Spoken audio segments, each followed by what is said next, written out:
is your relationship with time? Are you wired and tired, stressed and overwhelmed, busy and going nowhere? Or just want to scale your business? Welcome to Take Back Time with your host, Penny Zenker.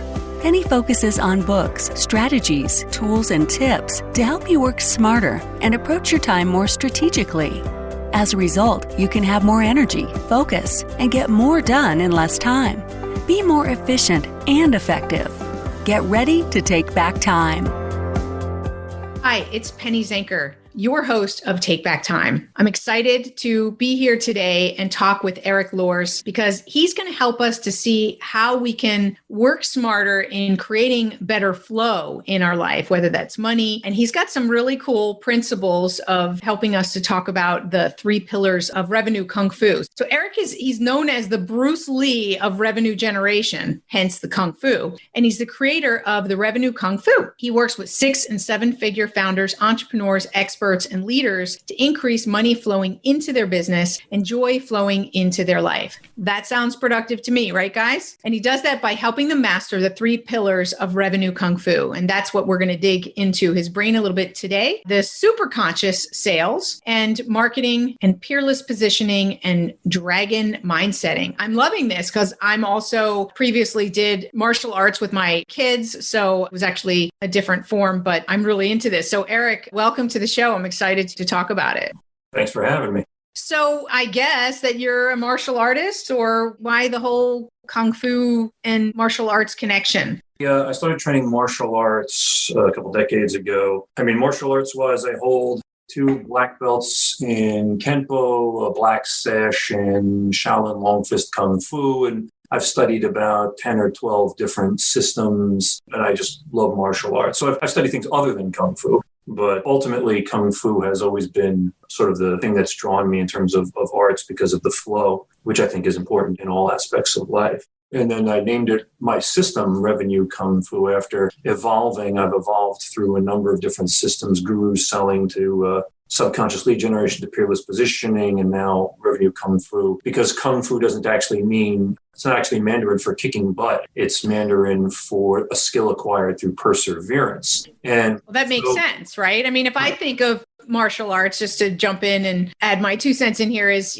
martial arts typically has a couple of forms, maybe more than a couple, but forms that you learn, and you learn the same forms and you keep doing them from white belt to brown belt to black belt to the different belt colors and different belt levels, because it's mastering the nuances of them, right? And each time you get better precision. So that's, it's an interesting connection there, I believe. Well, yeah, and that's kind of why I put it together. I decided to call this Revenue Kung Fu because ultimately Kung Fu, since it's skill acquired through perseverance, a great piano is their Kung Fu, a great parenting is their Kung Fu, a great engineering is their Kung Fu. So you can choose which Kung Fu you want to master. And I work with folks who are choosing revenue growth as their Kung Fu. And ultimately, the Kung Fu, as you were saying, you learn these katas or whatever to begin with, and then over time you might learn a few more. But what actually changes isn't the practice, but the practitioner. Right. And ultimately, it's about who you become. And so, that's the joy of my work, is I actually work on the tactics and strategies, a piece of it, but really my main focus these days especially is helping people to really become who they want to become, and then letting the tactics and strategies for revenue grow from that. I like that. So what I hear you saying is it's not the practice that creates the success. It's the practitioner of where they're at in the process. Is that right? Right. A master can walk in and you can learn a kata in 20 minutes, but I could teach the same kata to a white belt and a triple black belt, and it could be brand new to both of them. One of them, the white belt, he's still going to be clunking through it after half an hour. The black belt will have already ingrained it, be putting his own secret sauce into it. That makes sense, right? It also, I think that's so important for people to understand that sometimes just because there's a simple process for them to follow and they think they know it, they aren't putting into it what needs to be put into it to really see it through. Like that's the biggest time management challenge. Is it's not the next tool or the next process, or right, that people jump from tool to tool and say that it's the tool that isn't working for them. It's that they didn't use the discipline to become who they needed to be in the process. Right. If you want to change anything, you have to change everything. Very deep statement. If you want to change something, you have to change everything. Is that what you said? Yeah, if you want to change anything, you have to change everything. If you want to change anything, you have to change everything. I like that. I like those deep statements, right? So that people can really stop and think about that. I'm like a fortune cookie with no hair. That's awesome. So tell us about, and again, for those listening, we're just going to scratch the surface, right? We're just going to hear what those principles are, but it's in the practice and you becoming the practitioner that you need to be that's really going to make the difference. So, but you got to hear it first, right? You got to take it in at first. So what are those pillars, those 3 pillars that you talk about? Well, they are the 3 pillars kind of that I went through in my evolution and that I help my clients go through. So level number 1 is what I call superconscious sales and marketing. And it breaks down a couple of different sub-pillars. Guru selling, which was the first system I ever put together. The everywhere effect, which is basically how do you become somebody who's everywhere, people that your prospects see you everywhere, et cetera, so that you get that notoriety. And also subconscious lead generation, which is how do you create messaging and lead generation messaging and processes that affect people at a subconscious level. And so that's the base level, because the purpose of that is to give people who really haven't got anything going on sales and marketing wise, to give them the foundation. Or if your sales and marketing is all screwy, to kind of hone it in and get, some cash flow going to get that machine moving. Then once you've got that pillar in place, you say, okay, I've got things rolling, at least money-wise, the way I want. But now I want to start bringing, because ultimately your business can only grow to the extent that you do. So in order for you to truly expand your business, you have to expand yourself, which means bringing yourself into your business. So once you get past the first level, you say, well, I want to start bringing more of myself into this business. So the next level is what I call peerless positioning. And that is made up of your raw brand, your peerless position, and finding a resonating market, a market that, or an audience that resonates with you. And, your brand is now, okay, figuring out what is my mission, my values, my position, my purpose, et cetera. Putting all those pieces together, and then also all the elements of positioning with the right audience. So now you're starting to mix you and the audience at a deeper level. And then finally, the highest level of my training, like you said earlier, is dragon mindset. And that's when you realize that the thing, and probably a lot of people, especially in today's world, feel this, is when you get to that thing level where you're like, okay, all the tactics and strategies, I'm using the best tactics and strategies, got the positioning dialed in, got the brand dialed in.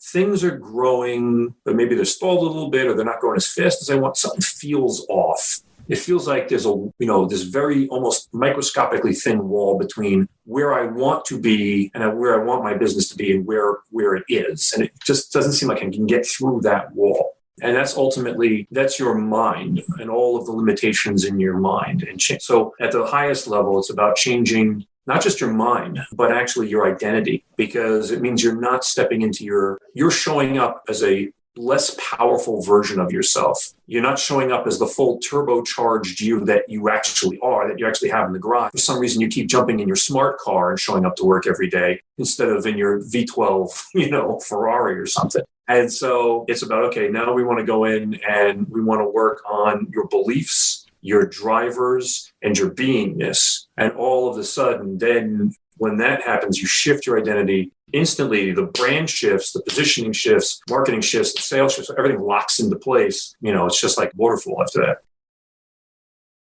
So I want to ask you a question and go back. So if I understand, you said that the peerless positioning was where we review our brand and get our audience that resonates. Wouldn't that be the first one? Is to really, everybody talks about getting clear on your audience before anything else. Help me understand the order. I get the identity piece because we don't step into the identity that we need to be in to be at the next level. So I get that being the end level, that will shift everything. But those other two, I don't understand like the order. So I was working on how people show up to me and what stage they're at. But obviously, when you're doing sales and, the basic sales and marketing, you're not just saying, I'm talking to everybody. You have an idea of who you're after at that stage. But a lot of times people, especially when they're starting out in business, if they haven't brought themselves into the business, then they're out there trying to compete. And so they're saying, okay, well, this is my audience. And so first things to do is a little bit of research that do some research, find out I can use this kind of messaging on these people and they'll respond, et cetera.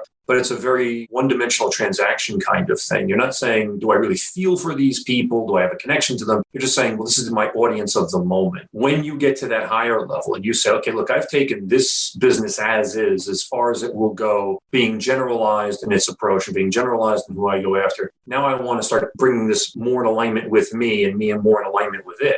That's when you would sit back and say, okay, now I want to find a resonating audience, an audience that resonates at the same frequency as I do, that relates to my being, as relates to me as a person, or my mission, my purpose, etc. And so you're moving into a higher level of going to market. So it's like 2.0, right? So the first, I get it now. So it's like, that's where you really got some experience with who's attracted to you and who you're working with. And then you're really at 2.0, you're integrating all that you've learned and who you really are, and you're integrating that. So it's like 1.0 is doing the best you can at that level. And then it's raising it to 2.0. I get it. And then 3.0 is when you really shift your identity, and then your business shifts as well because you are that next level of your business. Right. So you'll lose a certain amount of people as you shift, right? Because you'll say, all right, some people who were kind of barely hanging on at level 1, by the time I get to level 2, they're just not into what I'm into, or, whatever. Like the thing is, you will probably attract more, but different people, and you'll go deeper. And then as you go to 3.0, as you said, you'll go even deeper. So it's about going more and more of the right people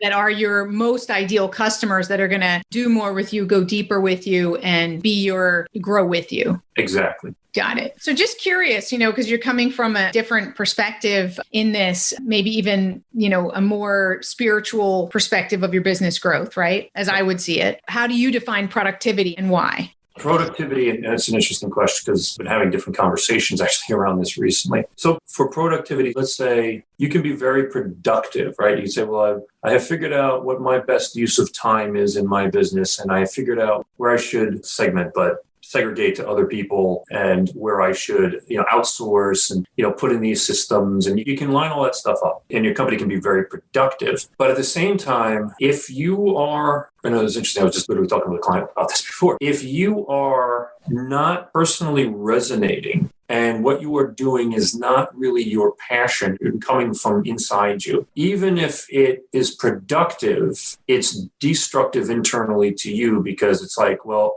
I'm not really in love with this, but it pays the bills. I have all these people depending upon me. It's not really what I want to be doing. I don't even really enjoy it anymore, but I have to. It's all streamlining. And so even though the productivity is going up, your personal satisfaction is going down. And so I always say, well, then look at ways, can you hand this off? Can you sell it, or can you hand it off to somebody else so that you can go do what you want to do? And so it really breaks down into, there's pointless productivity and purposeless productivity and purposeful productivity. So it's not only a case of being productive, but it's being productive in a way that feels fulfilling to you. And, I think you should always be productive, but also, are you satisfied? Because the other thing is that, we can make anything like very hyper productive and stuff. But if it's not bringing you joy, if it's not delivering you where you want to be, then the productivity for productivity's sake is not sufficient. It really has to be productivity for a purpose, and that I feel that the productivity and the purpose are both being fulfilled, and not just, look how productive we are. Boy, I'm empty inside. So being productive in your eyes is getting stuff done, but getting stuff done that is purposeful. So it has to have that purpose behind it. I like what you said, that in some cases, the more productive that you become, the more destructive it is to you if you're not in alignment and being fulfilled by it. Right. So that's cool. I like the productive, destructive, the alliteration bit of that. That's right. Fortune cookie army. Yeah, there you go. I like it. I'll be collecting our fortune cookie tweets and seeing what we can do with them. So absolutely, right? That's why it's important to define it. Nobody has defined it in the same way because everybody sees it as different. Maybe society says it's just getting stuff done. Right. But the reality is that, if you're dead inside, then that's not really productive, right? That's just, so that's good. Looking at, there's an energy to each one of these stages. And you talked about flow and energy in Kung Fu. Discipline is a form of energy as well. How does energy play a role in productivity? Well, again, going back to, is it purposeful or purposeless? So let's take a look at a company and let's take a look at the founder of that company. Now, if the founder of the company is super excited about what the company produces, could be a product or a service, whatever it is, and he or she is super excited, and they feel that every time a new widget that they produce is delivered, that their mission, their purpose is expanded that much more on the face of the earth, they feel every day, they're like, come to work, like, oh, I'm so excited and everything. And then the team around them is excited. And so that energy then moves into, like you said, productivity, because I've worked on loading docks at 2:00 in the morning. We weren't running around happy-bappy, like how fast can we load a truck? It was like, 8 guys dragging their feet because nobody else was, even the guys who owned the company weren't excited about it. It was just whatever. So energy is contagious, right? So that's the whole thing. So you either bring people up with you or you drag people down with you. Right. So, when you see in those organizations where the founder is excited and the people beneath him or her are excited, and people can then see in themselves like, oh, yeah, if I come here and I do this, I fulfill my mission. And it's kind of like this ongoing, everybody's mission is fulfilled, everybody's purpose is fulfilled, et cetera. Then that energy and that productivity, adding in techniques that will make it even more productive is just kind of like gravy, just kind of cherry on the top. Conversely, you can have the best systems in place, but if you have people who are like, I'd rather be anywhere than here. If you weren't giving me money, I would not be here. Then I can still stand at the same place doing the same job, but I can do it slower. I can do it with less accuracy. Right. I can do it with less care. And then the productivity suffers and the quality suffers and et cetera. And eventually the company suffers. Absolutely. I think that purpose piece is the difference between a transactional relationship and an ownership relationship, like of really owning it and feeling and being a part of it. Yeah. This is either you love it or you don't. Right. Yep, that's true. So, we're talking about, ways to work smarter in this. So as I move from stage 1 to stage 2, what's one thing that helps me to get there, to work smarter and to get to that next level? When you're moving up from like stage 1, from just basic sales and marketing into positioning, the thing that helps you get there, the thing that motivates you there is, I feel like I'm running on red right now in terms of, I'm getting sales and, leads and sales and everything else like that. But, it's the purpose, I'm not excited by it. I want this to be an extension of me rather than me being a servant to it. Right. Understood. So what's a tip? How do I break through that? Is there an exercise that I can do or something to think about? Or Well, it's really, start asking yourself, why am I doing this? I think Simon Sinek, start with why. Yep. Ask yourself, why am I doing this? So positioning a lot, people talk about positioning a lot with like differentiation. And I've always said, if you're trying to be different, you're not. So it's not about people who are trying to figure out why I'm different. That's like an advertising exercise or a marketing exercise. It is not truly you. It's like, okay, what kind of shtick can I throw out there? We all wear yellow hats. Okay, great. Doesn't make my pizza taste any better, but thanks. But, it's what am I bringing here? What am I doing? What do I believe that's bringing me here? And then that's really the difference. So I believe everybody has a unique position within themselves and therefore can have a unique position in the marketplace for their company. It's just that most people are afraid to start looking within because they've been conditioned to say, no, it's all tactics, it's all strategies, it's all techniques, it's all superficial level stuff. And, all of that internal junk is just woo-woo, new age personal development stuff. I really just need a better Facebook strategy. And right. Those are I nice, hear what you're saying is it's not the same thing. Got to get into the energy and connection as to why we're in this business in the first place. Right. The outer to the inner, starting to go in more in. Yeah. Right. Makes sense. Why are you in this business? I worked with a jeweler and he looked at his business completely different, going from I sell jewelry to a deeper meaning that, we create happiness through a love connection, right? It's much more than jewelry. So when you said that about the yellow hats for the pizza, right? I really love that because what a great way for whatever business you're in to think about, it doesn't make your pizza taste better, but if that owner thought about why they got involved in this business and it was because of grandma's sauce, and it was grandma's sauce that they were so excited every time that they went to grandma's house and she made pizza with it and she made meatballs with it and she made, right? It creates a different level of passion that's then delivered from the owner to, the people who work there. And that gets lost over time as well, right? So it's not just finding it, it's keeping it. That's the challenge too, is not getting caught up in all of that other stuff that you talked about and forgetting that connection to grandma's sauce, as an example. Exactly. And that enriches what you can go when you know what, it's about grandma and grandma's sauce and what grandma meant to you. That opens up a whole new world in terms of your marketing messaging and your connection to your audience. That's not there if you were just worried about your yellow hat.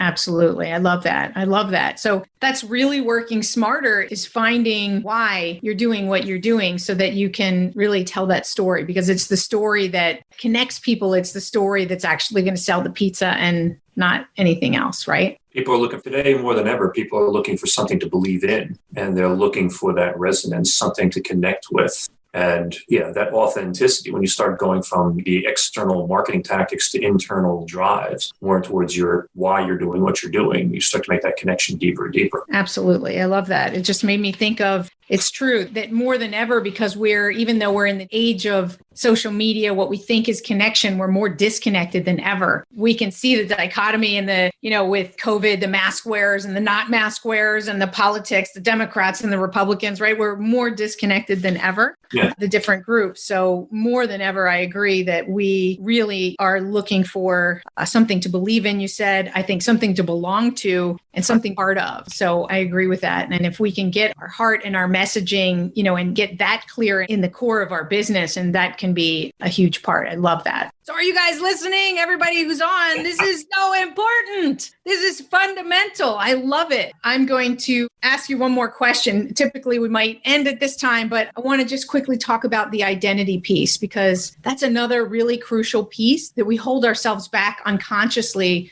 for fear, for whatever reasons, and we don't step into that new identity. What's something you'd like to share in that aspect, that key thing that helps us to break through, just like you gave us about the why, that helps us to break through from stage 2 to stage 3? So, we said a moment ago, people are looking for something to believe in. Ultimately, what people are looking for today more than ever, but then today more than ever, is leaders to believe in, and then leaders with a story, and then leaders with a product or service, et cetera. So that's those 3 stages. So truly becoming a leader, see a lot of people that fall into that trap of make your business all about systems, and then you have something sellable, and it takes you out of it. And when you say, I want to be the leader, the driving force behind my business, it's not just a commitment to say, well, I'm going to show up at the office and talk to my employees every day. It's, I'm going to be the face. I'm going to go out there.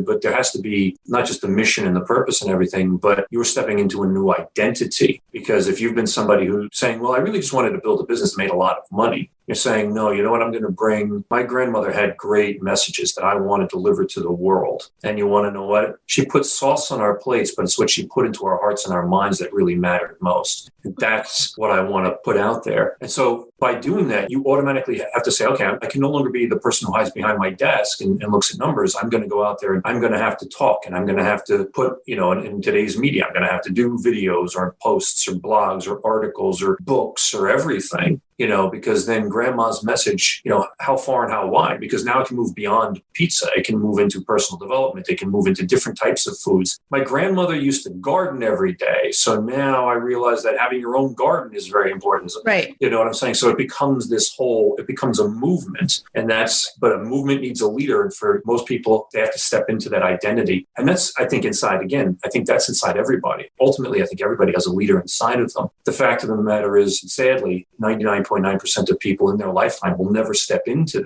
those lives of quiet desperation, passing on, saying what might have been.